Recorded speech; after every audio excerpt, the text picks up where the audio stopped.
пипа, това е... Грила къде? Грил тигана. Сега, Мустак, значи ние направихме тук алтернатива. Те правят плескавицата с кашкавал, ти направи с кози сирене. По-нашинско е, бе. По начин. И по-нашинско.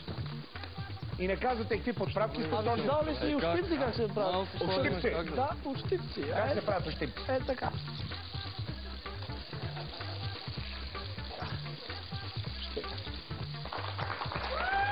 Давай. Сега аз казах, че три кебабчета не се броят. 5, стига ли са 5? Абе, малко само. Айде. Добре. Сега, и все пак някакви подправки сложили? Да. Да съм видял, нали? Да си видял. Цялата им работа така си видял. Ако не са камерите, няма видиш нищо. Джони, какво направи ти сега? Взе беконче, наниза го на клечки, сложи пресно лукче. Добре. Сега аз като съм казал, цари, направете и по повече неща. Сега ще ти се разпадне плескавица. Не. Сега ще щупи Не плескавица. са добри. Да се видиш. 8 минути, момчета! Толкова много. Кажи, това за какво ще е сега? Ела да видим как се разпознат. Мезенци с салатката, добре. Така, я да видя, супичката вече е овряла, ти си я сложил. Никой до този момент обаче не подхвана, ето сега на Балканите, не знам защо. Все си мислих, че Джони ще фане и ще направи нещо от агнешка кайма. Чувал съм, че хубавите кебабчета в себе си, не знам, вие знаете сигурно по-добре, имат и мънинко агнешко, верно ли е? Има, да. Е, ти сложи ли? Дръжки. Ето го. Вижте за какво говорим. Момчета! Момчета! Чакай да ти кажа само нещо. Един така скоро ми прави и му прави като Нече 40. да говориш с тебе, бе. Струваха му 40. Ма нече да говориш с тебе. Не бегай, бе. Въобще. Бегай там. Оти знам, че имаш една горелка така. Давам ти веднага Много горелката. строй малко. Не сме готови, бе, брат. Да, ми минути 5-6 манджи. Ба, чакай. Екзотичните подправки. Момчета, е тук с Джони си говорим.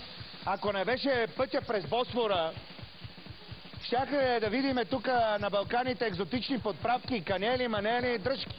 Да. Е, да, откъде са дошли? Щяхме да ги видим. Не ги гледаме. Ма прав е Джони. Стамбул голям град.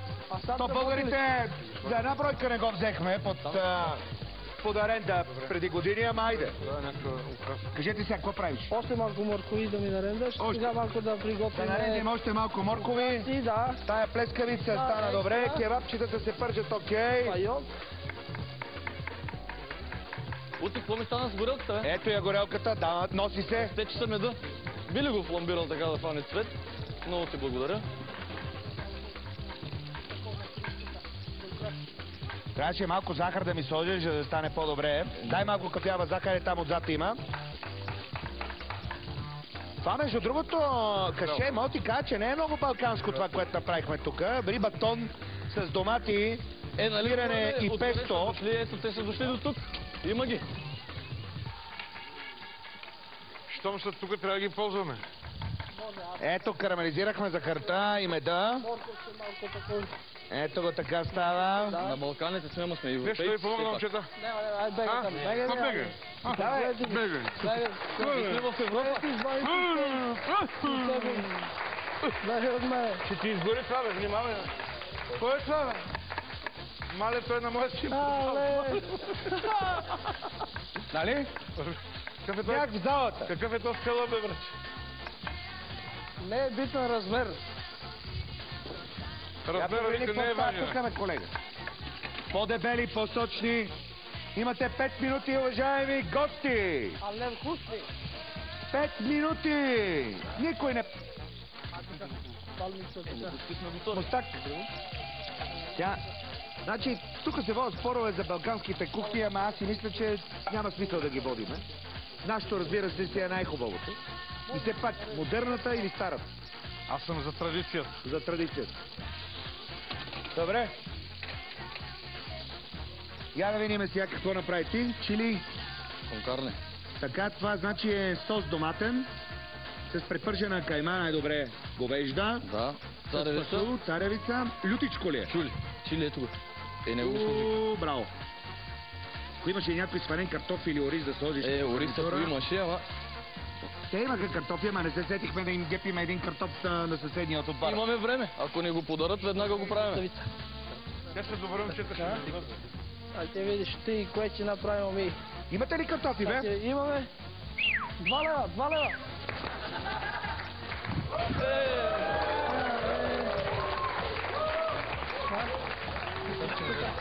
Хайде, бе. Караш, така, като видиш, с колко време е? Имате още 4 минути. За 4 минути, ако е дошла една весела компания, не мога да направиш 5 кебабчета. 20 минути, ето аз ще ги преброя. Значи броя. 15 минута. 6 кебабчета, 5 ощипци, които съм ги изял за около 1 минута. Да. Още 1 минута да запушиме състоянието на нещата с една гурманска плескавица. Преди това да съм изяла една супичка, де е кюрна кирия, бе, момчета, 20 минути. 20 минути, пък какво искаш? Трябваше тука... Имате по 10 кила кайма от всякакъв вид. Добре. Ма, дайте темпо, имате още 2 минути. Още 2 минути. 2 минутки. Тя гъбки нещо не ги ли направихме? Не ги направихме. Подучихме така, че бъде хубаво. Але, гъб. Не, забравихме гъбите. Имахме грах, забравихме го и него. Или ти го сложиш супата? Добре. Никой не ползва сланинки, да, аз мислих, че нещо ще убивате. Аз позвах, не си видел? Кое? Сланинки? Сланинки? Да. Я да видя. Ма как е ползвам? Вътре, що ли? Каза, че е сложил вътре, ама по-скоро Мушля, сложи мушля. бекон да ти кажа. Так.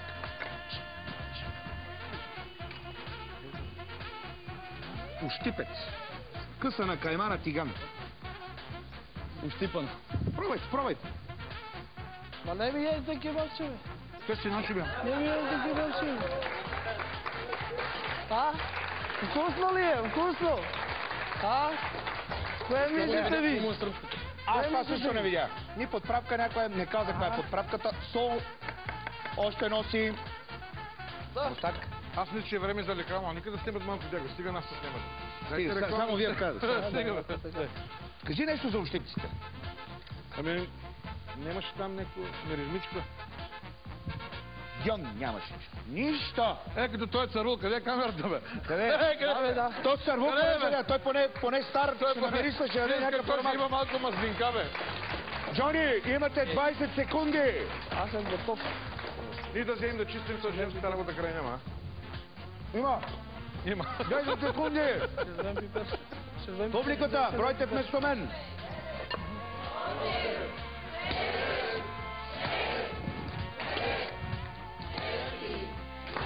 Къде е супата? Дай супата!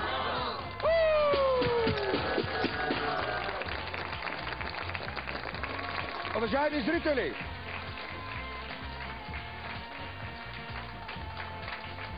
Между другото, за сега равенство. По 4 различни неща приготвиха нашите балкански синдроми. Съответно от Молдова, от България, от Сърбия и от Турция. Искам едно да ви кажа, че веднъж месечно ще има такива битки на най-различни теми. Продуктът, основният, ще го знам само аз, те ще си подбират останалите неща.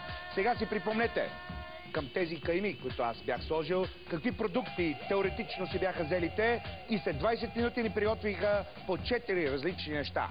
Кой като тях, кой като вас, зрителите на Бързо, лесно, вкусно, които ги видяха в кадър, как се вихрят на балканската сцена тези красавци, дошли тук да готвят вкусоти. До след малко! Агнешка кайма, телешка кайма, свинска кайма, бекон, обикновена сланина, паприкована сланина.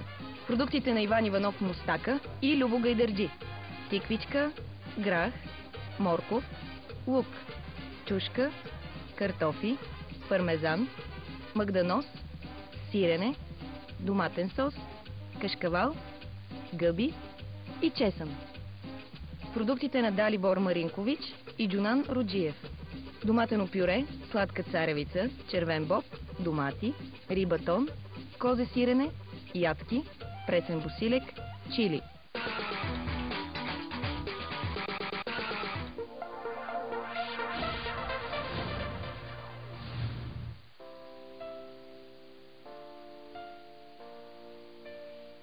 за миговете, които искате, изпълнени с живот.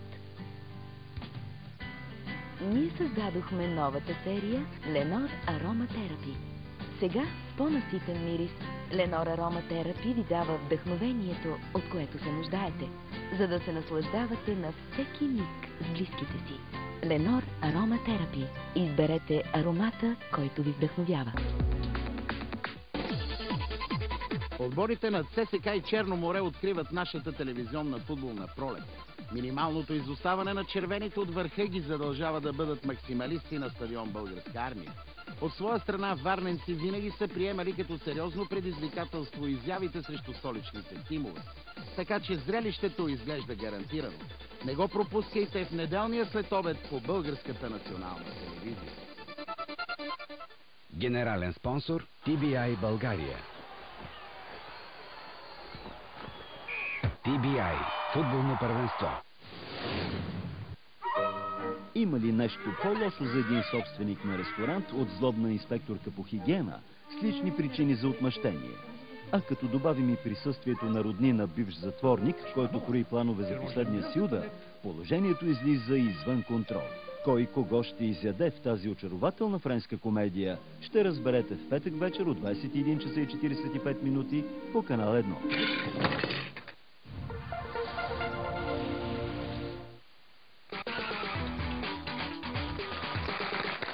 Уважаеми зрители, както знаете, по случай националният празник 3 март, аз събрах тук в студиото един балкански синдром. Един микс, който доказа, че ако има кайма, ще се разберем по някакъв начин на размирните Балкани. Нека ви ги представя. Това е моят приятел Кашей Любо Гайдарджи от Елемак Горме. Иван Иванов Мустака, Мехара Кристина Варна. Далибор Маринкович от другата страна от Примиро и Джонан Роджиев от Палет. Какво ни изготви отборът в зеленият ъгъл? Една супичка, направена от зеленчуци, морковче, картофче, грахче с едни хубави, интересни кюфтенца вътре. Супа топчета, но с по-интересен бульон. След което има едно предястие, направено от беконче, набодено на шишчета, обърнато в тиганче с малко пресен лук. След това следва една плескавица, гурманска плескавица, защото вътре се сложи и кашкавал, и лук, и бекон. След което следват едни ущипци, малки щипани пържени кюфтенца, след което следват едни кебабчета, разбира се гарнитура, и всичко това е дадено от отбора на Джони и на Малибор. След това обаче имаме отговора на Мустака и на Кашей. Започваме с едно предястие, което не знам доколко е балканско, но пък изглежда много интересно. Рибатон, наредена на кула с резани пресни домати, малко песто, отгоре кози сирене и цялото това нещо е полято с мед и с малко захар и е карамелизирано. След това нашия приятел Мустака взе кози сирене, не кашкавал, загърна го в една хубава свинска каймичка и го метна на едно тиганче и това изглежда много сочно и много хубаво. Кашей обаче пък реши да прескочи малко към по-апетитната, малко латино стайл кухня или още американски стил. Това е един микс от пържена кайма, това е фасул, това е царевица, това са люти вкусове и домати и това беше, как го наричаш? Чили конкарне. Чили конкарне, характерно, както казах, за Мексико и въобще за Южна Америка. И най-накрая Мустака направи един балкански поздрав. Това е парчета ябълка и един така момент от новия свят, един баран, който е кацнал там някъде по средата. Уважаеми зрители, вие пред екраните, уважаеми гости, тук в залата, настъпва момента, аз им стискам палци на двата отбора, в който публиката трябва да реши. Готови ли сте? 3, 4, гласувайте! Победител! Днешният балкански сблъсък е отборът на Мустака и Кашей! Поздравления, момчета! Така ви харесвам, искам да стисна ръката и на Далибор, и на Джонката. Поздравете се! Браво, браво, момчета!